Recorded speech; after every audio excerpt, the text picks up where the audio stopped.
Je suis Jérôme Segui, je suis artisan, j'ai 1 hectare d'oliviers et je me suis associé pour cette fameuse aventure avec un viticulteur qui est Jean-Charles Combe.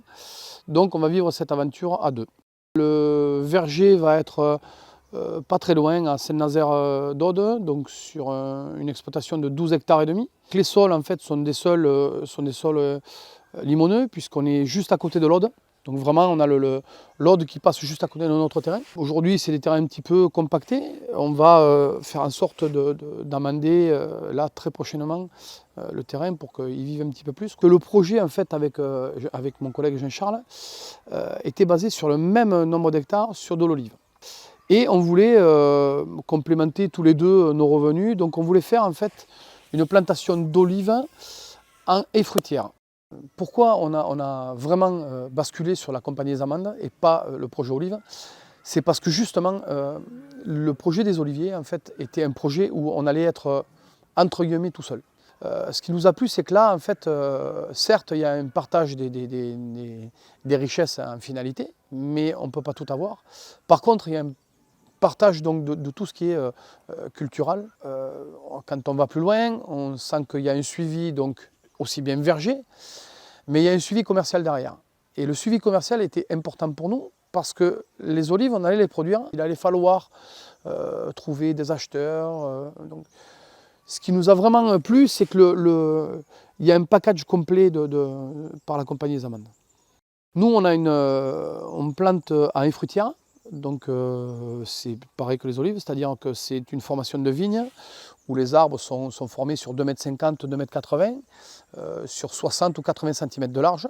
Et donc c'est une récolte mécanique, type machine à vendanger. Donc on a été un petit peu en Espagne voir une plantation qui avait de 1 an jusqu'à 13 ans. Là, à l'heure actuelle, on plantera en octobre la totalité des 12 hectares et demi. On a un projet futur aussi dans l'année qui suit sur 3 hectares et demi, mais sur une formation, je dirais en gobelet, donc traditionnelle, avec une taille particulière, qui s'appelle la taille aragonaise.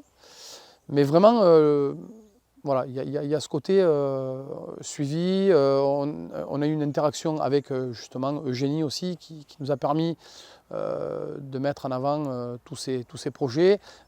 Elle nous a donné son savoir et nous, on a essayé de lui expliquer pourquoi on voulait faire ça. Le lien économique par rapport à la compagnie des amandes, franchement, c'est rassurant. Donc, il nous a permis d'avoir une assurance au niveau de tout ce qui est bancaire, le montage financier, le comment et le pourquoi en fait, de monter la société. Puisque nous, c'est un petit peu particulier par rapport aux autres agriculteurs, puisqu'on est en association. Les autres agriculteurs sont en nom propre. Nous, il a fallu monter donc une première société pour acheter les terrains, et puis après une deuxième société avec la compagnie des amandes, sur laquelle on va exploiter en fait. Je suis libre de tout mouvement. Comme dit François, et c'est ce que j'aime en fait, la confiance, il faut qu'elle soit mutuelle. Donc il nous fait confiance sur le côté paiement, budgétisation, mais il y a aussi une reconnaissance où moi quand je fais quelque chose, j'essaye par mail ou par téléphone ou par quelque chose de relater un petit peu ce que je fais avec cet argent commun, quoi. Voilà. Donc aucune crainte, aucune pression de la part de la compagnie des amandes.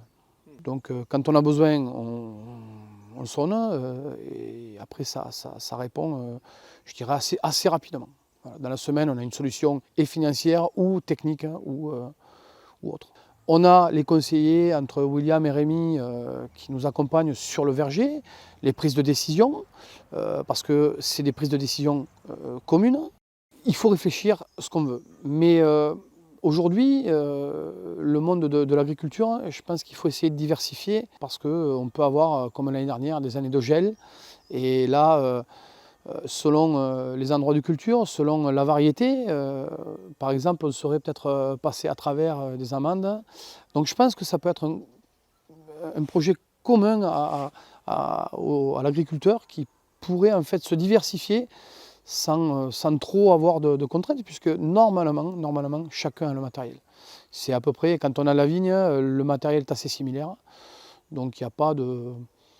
Ouais, moi je leur dis au moins d'essayer de s'intéresser au projet, de prendre des informations. Et puis voilà, si ils sont séduits par le projet, faut pas hésiter, quoi, faut foncer.